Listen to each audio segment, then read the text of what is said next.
Hi, I'm Sateesh. My presentation is going to be about analysis of electrochemical chloride extraction and its application. Corrosion is one of the most severe damage that can happen to a structure. It affects the structure both structurally as well as economically. It happens as that the volume of the corroded product is larger as compared to the parent steel. This can cause tensile stresses that can lead to cracking and spalling of concrete.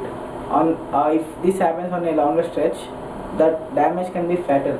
So why I chose this electrochemical chloride extraction is it cures the corroded structure most effectively as compared to the other processes. How does it work? The main thing is electrolysis. Here we use a temporary anode. The cathode is the steel. This is the reinforcement. So we are treating the steel. We are removing the chloride ions which are around the reinforcement. So these are the reactions that can happen at the cathode and anode. At the cathode, the OH minus ions are extracted and an SN hydrogen is extracted, and at the anode, chlorine gas is extracted. So after the process, this is what it happens. The OH minus ions go to the reinforced steel and the chloride ions go to the anode part. The main advantages of this process is that it retains the passivity of steel and also it cures the structure, showing a very good results. Electrochemical chloride extraction is a non-destructive technique. It doesn't cause any damage to the structure, and also as I said, the main advantage is it retains the passivity of the steel by increasing the pH of the structure. Anodes, these are temporary anodes, so we can use many materials as anodes, but some materials are proved to be good. Some of them are like titanium anode and steel anode. Titanium anode is used extensively because it's inert. It doesn't react with the extracted compounds, so it's used extensively as compared to steel anode. But steel is much cheaper, and a drawback is that there's a possibility for steel consumption during the process. This can decrease the chloride ion extraction. So titanium anode is more extensively used as compared to steel. So the electrolyte part. Calcium hydroxide solution. This is used much extensively as well because due to its availability, it also increases the pH, that is the alkalinity of the concrete and steel. It has both advantages and disadvantages. Advantages it prevents the electrolyte from being acidic, but the disadvantage is it can reduce the chlorine gas extraction at the anode. Lithium borate solution. This helps in the reduction and sometimes also the elimination of alkali silica reaction due to the lithium ions, but this electrolyte is the most expensive electrolyte available. Potable water also have shown good results. So as this being an electrolysis process, we have to maintain the circuit, that is we have to minimize the resistance in the circuit. So this can be achieved by different methods: sprayed cellulose fibers, surface mounted tanks and synthetic felt mat. These sprayed cellulose fibers are used for structures which are vertical, if you take piers of a bridge or vertical walls, cellulose fibers are used for conductance, and synthetic felt mats are used on horizontal surface like bridge decks, slabs, etc. So this picture shows how they are spraying cellulose on a bridge pier in Virginia. The anode is installed. This is the titanium anode that's being installed on a pier. So after the installation is done, the process starts. You can see here this a pier which is before treatment, and this is the same pier after treatment. You can see it's almost as fresh as a new structure.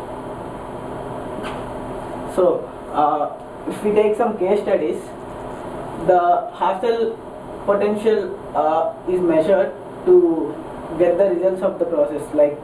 Before the treatment, if you take the Burlington Skyway pier, the untreated structure have 96% of the structure is between -200 and -350. So this result, if you go to the next slide, this result shows that between -200 and -350, 50% of the rebar is being corroded. So if it's less than -500 MB, we can show that there's visible evidence of corrosion. But for a structure to be like good, we can say that if the half cell potential is greater than -200, it can give better results. So there are some effects on the structure after this process. As we saw before, there's a nascent hydrogen that's been extracted at the cathode.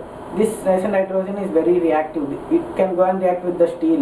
That can cause hydrogen embrittlement. And also there are chances of alkali-silica reaction.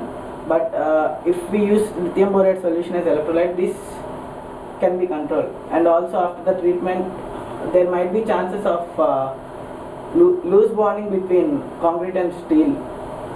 So, but from research, they say that if we use current density which is less than or equal to 1 ampere per meter square, these effects can be reduced. Like this is the reason why they may not prefer ECE for high strength reinforced steel structures, because these reactions can happen. So life 365. Here I have taken a structure with some parameters. It's a bridge deck in New York area with the thickness of 250 mm, depth of reinforcement is 60 mm, and the area of considered for this process estimation is 100 meter square. The volume of this is 25 cubic meter. I have taken black steel and with the water cement ratio of 0.4. So the results which I used in the project are the service life. It's 15.3 years.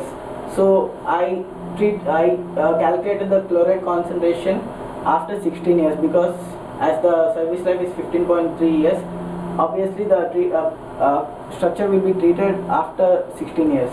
So the maximum surface concentration in New York area, rural bridge area is 0.56.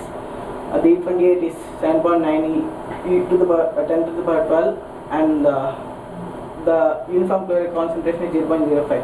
So using this formula, I have calculated the chloride concentration at the depth of reinforcement steel, and it's 0.31%.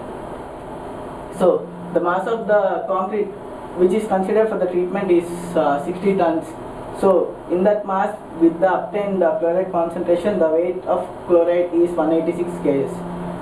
From Stephen R. Sharp paper, it's observed that 96,500 coulombs of charge extracts 1 mole of chloride ion, that is 36.5 grams. So hence, for the obtained 186 kg, the charge required will be 492 into 10 power 6 coulombs. And the current density which I took is 1 ampere per meter square. So for the 100 meter square area, the total current that will be required is 100 amperes. So as we know that time is nothing but charge per current, we'll be getting a 57-day time period approximately. So according to this, I conclude that this is just an estimation for a structure which is to be treated using electrochemical chloride extraction. These are the main parameters that will be required to carry the electrochemical chloride extraction, that is the charge and for how many days it should be carried to treat the corroded structure. So thank you.